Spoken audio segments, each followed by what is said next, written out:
Shh. No. Good evening. My name is Corey Tursky, and today is Sunday, September 11th, 2016. As many of you know, this is the 15th anniversary of 9/11, and there we do have the picture of the brand new 7 World Trade Center, and then to your right there, the old Trade Center, covered in 2 lines.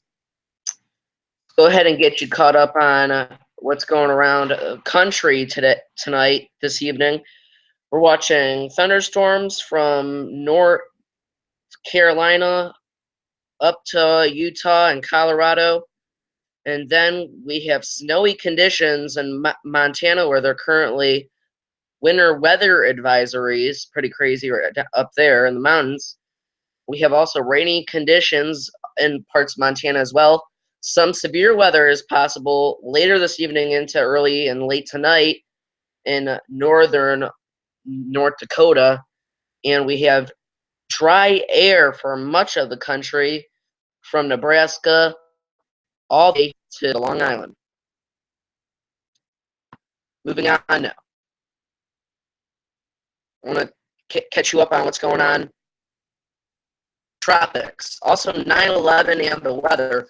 There's not really too much going on in the way of thunderstorms this evening. That's why that's not really one of our main concerns tonight.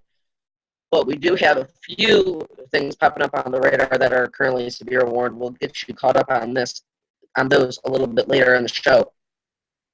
Tracking the tropics, though, we have recently Invest 93L that is no longer an Invest, but it still may affect Florida in the rainfall, not as much as tropical stuff will persist.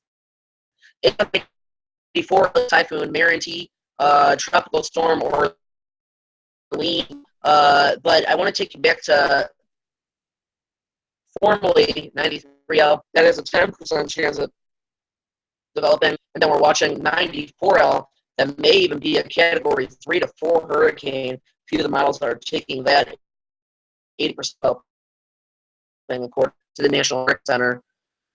94L, though, this is the 2 p.m. update there. You see maximum sustained winds of 30 miles an hour. Minimum central pressure was at 1,009 millibars, so pretty high right now, but still, again, you see the tracks on that. A few of the models are even taking it to 978 millibars, pretty significant there, something to definitely watch. Not going to be affecting land in type of way. As of right now, we do not believe that that's going to be a threat. You see 978 millibars, so something to definitely watch. Now we have Typhoon Marinty that has maximum sustained winds of 115 miles per hour. Unfortunately, we're not in time for the show to show you the official visible satellite there, but it's at 960 millibars and may even affect Taiwan in a significant way. You see there, this is Category 3 strength. This is a Category 3 hurricane potentially going Hong Kong, Taipa, Clark AB, and Kadena Airby. So this is going to be something that we definitely have to watch come Tuesday and Wednesday, as it's possibly going to make landfall sometime Wednesday morning, we believe. There. Now we also have Tropical Storm Orlean, this one in the Pacific. It's about 680 miles to the southwest of the southern tip of Baja California. It's 50 miles an hour. Winds are at 50 miles per hour right now. It's moving to the northwest at about 14 miles per hour and 3 millibars on it. I want to show you this here. It's expected to become a hurricane sometime tomorrow morning. We believe it's going to be a hurricane before it gets into a bit cooler waters come Friday, as it's expected to be a tropical storm. No land is expected to be hit with that. But what I want to talk about tonight is 9/11 and the weather. The weather didn't exactly play a role in the attacks of 9/11. It was a clear day where the attacks took place.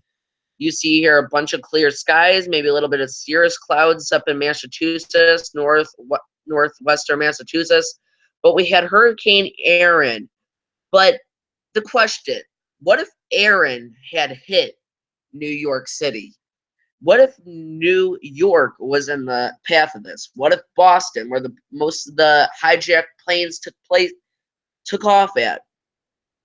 What if it hit the United States, but there was a cold front from blocking it, and high pressure with not enough shear created it to make it go northeast, not affecting them in any way. But I think what's cool, the cool thing about this is that you could actually see, if you really zoomed in close on Goes A, you could actually see the smoke billowing from the World Trade Center. Pretty cool stuff there. Not in terms in any offensiveness, but pretty cool stuff in the way of that. Coming to the radar now, we do have a few severe thunderstorm warnings to get you caught up on. One severe warning in Charleston County, as well as Dorchester and Berkeley, until 6:45. We're watching severe thunderstorms along a line. Look for 60-mile-per-hour winds with that, and penny-sized hail is possible. Closer, you see Goose Creek in the path of this, as well as Somerville and the National Forest down there, looking like a few something to definitely keep an eye on. Now we zoom into Baton Rouge, where we currently have a flash flood warning to the south of there. After devastating floodings hit the area there, claiming over a dozen lives last month with that devastating flooding that hit central and southern Louisiana. Warning for south central east Baton Rouge Parish in southeastern Louisiana until 6:45 p.m. Central Time.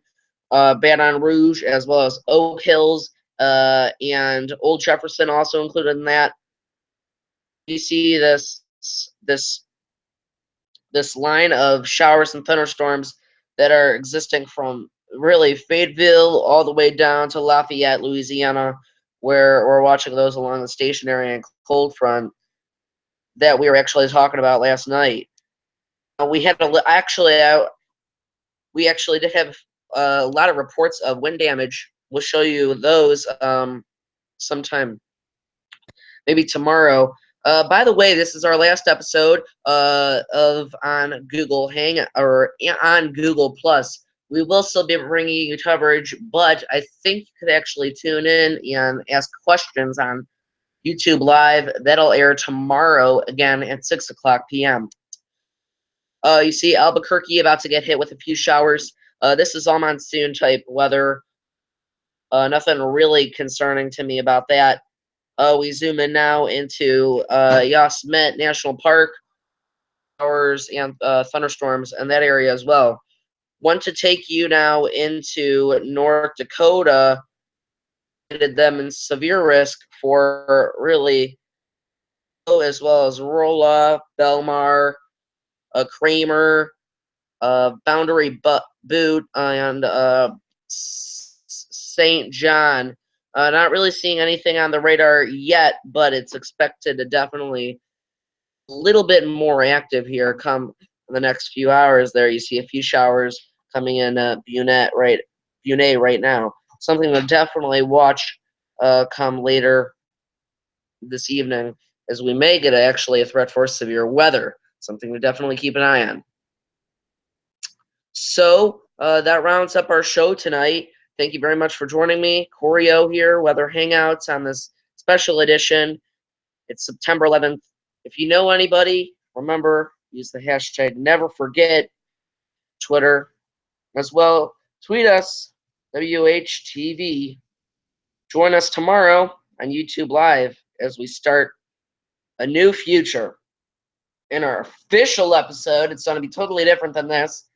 It's going to air Saturday, October 1st. Can't wait for that as well. A lot of cool things coming up future-wise this upcoming month. Again, Corey O, Weather Hangouts. Keep an eye on Taiwan the next few days. Corey O.